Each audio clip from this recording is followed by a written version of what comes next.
So welcome again, everyone, to today's breakout session, data loggers and connection to CRESS.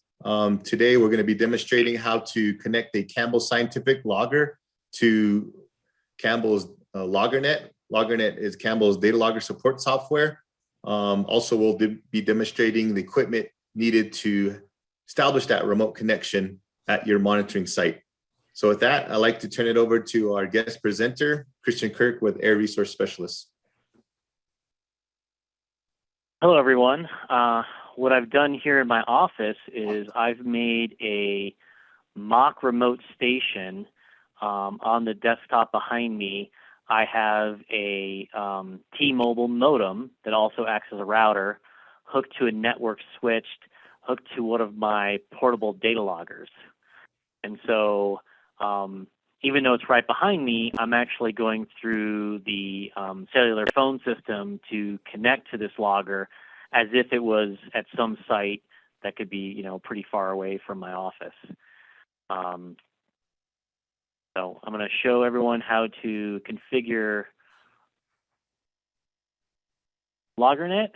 I'm in the setup screen of the full version of LoggerNet on the easy simplified view. I'm going to add a new logger, and I'm going to follow the prompts. I'm working with a CR1000 logger, and so I usually like to call it CR1000 plus some names, so I will call it TAMS test. I've got a variety of ways to connect to this logger.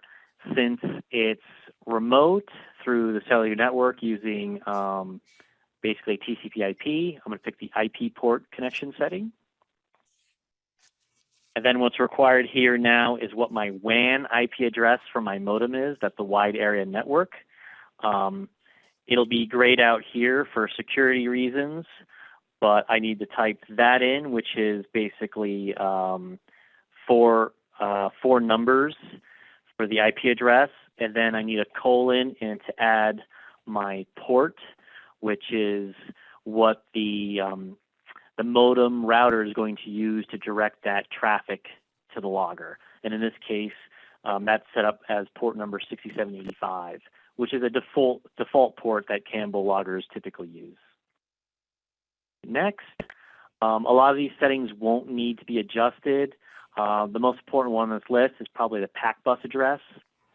Having a unique PAC bus address is only important if you have multiple loggers that are on the same IP address, where they're sharing that IP address or they're actually in a PAC bus network. But that's not the case here, so I can just click next. It'll give me some warning that I'm using the same PAC bus address as some other site, except that site's at a completely different IP address, so there's no conflict.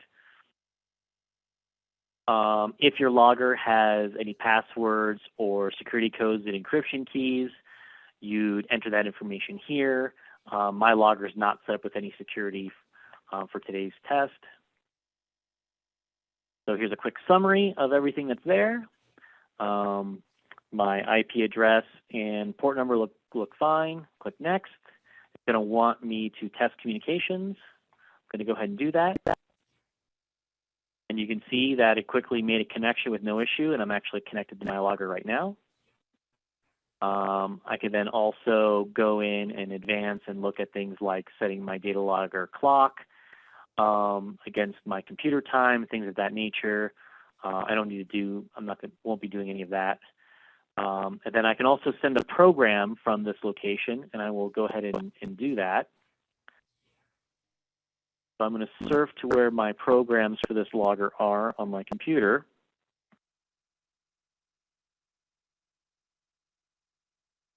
Select it. It gives me a warning that all data will be lost. You wish to proceed? Yep.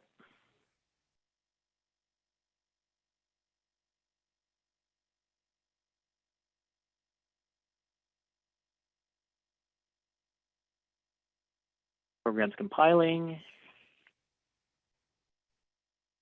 And it says the program was successfully compiled. Click OK. I can hit next again. And this is now getting into setting up what kind of files you may want to automatically download with LoggerNet, or set up some kind of schedule. that'll be covered in some other training session. Here's talking about that schedule again. And now my connection is complete with the wizard. What I'm now going to do is go into my connect screen of LoggerNet and connect to that test logger and show you another way of sending up a Datalogger program. So that's with this file control tab. I can send, select my program. It's going to ask me some options. Do I want to run that program right now? Do I want to preserve data if I can? And most importantly, do I want to run on power up? Because if this option is not selected, you know, if there's ever a power outage at your site or your logger turns off, when it turns back on, it will not run the program unless this option is enabled.